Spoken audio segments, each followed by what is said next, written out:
You know the gypsy woman told me I'd live till I was 93. And till the day I died, I'd have them women running after me. She said, you know now, boy, you got the thing they want. They might say they do, and they might say they don't.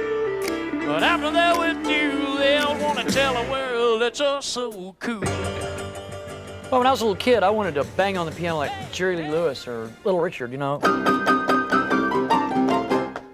But then after a while, I grew up and I realized what I liked about rock and roll was the blues. When I started listening to the blues part of Ray Charles records and Fats Domino.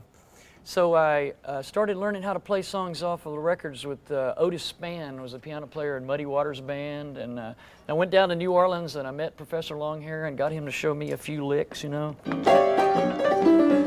Then I went back to Houston and I got a chance to play in some real blues bands with Lightnin' Hopkins and Johnny Winter.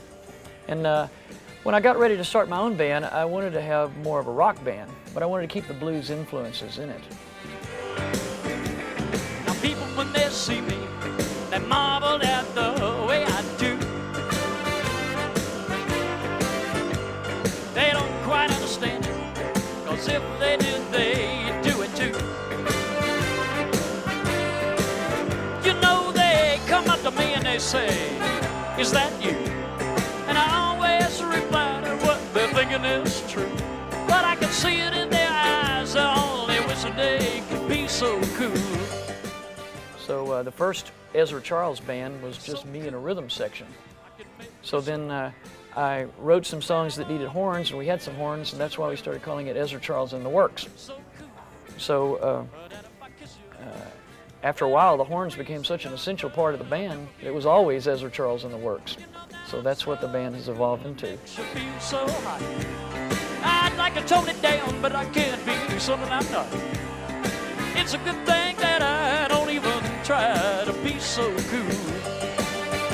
I'll pick a joke. I realized right away that if you were going to be a successful band, you had to have your own material. In the last 8 or 9 years, it seems like I've been adding a song here and a song there to where we now have a pretty good collection, 40 or 50 songs that we play almost every night.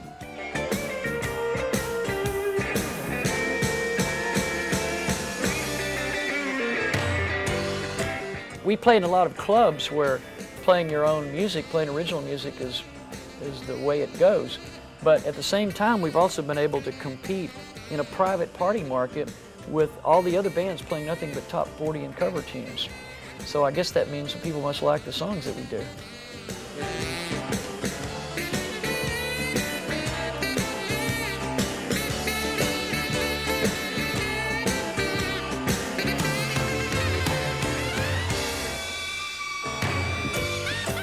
We put out 2 CDs, and both the CDs have had cuts on them that got actually airplay on Houston radio. So we've essentially just been doing the same thing, which is kind of what I consider music indigenous to this part of the country. It seems like now the rest of the country is waking up to the fact that that's some pretty cool stuff.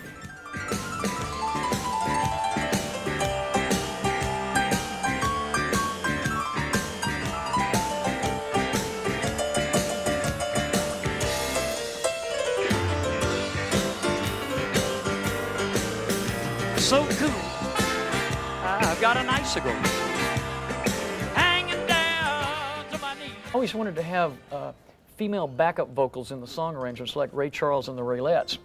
And I managed to solve that problem of not having too many people on stage by finding 2 girls who play horns as well as do the singing. And that's Heather on the trumpet and Nancy on the trombone.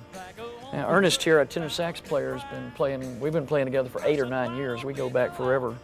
But in the last 2 or 3 years, we finally got the rhythm section I always dreamed of with Tim on the drums and Joe on guitar, that these guys are as good as anybody in this end of the country. And if you listen to our last album, it'd be pretty obvious to anybody how good these guys are.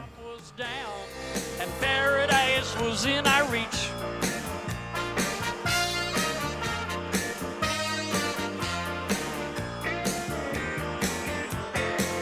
Now Now when you go down to the island on a holiday, you're bound to find quite a crowd.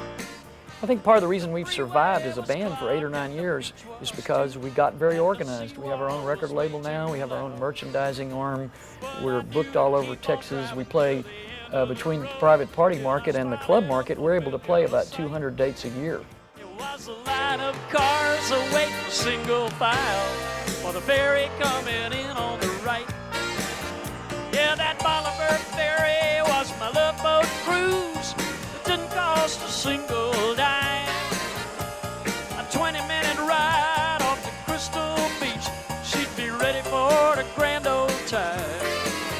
So we laid out on the sand and we drank those brews till the sun was headed west. I never got her out of that wet t-shirt, but you know I must have tried my best. Now when we headed off to home and I cranked the key, there was nothing but a clicking sound. With the radio blasting all afternoon long, I must have run the battery down.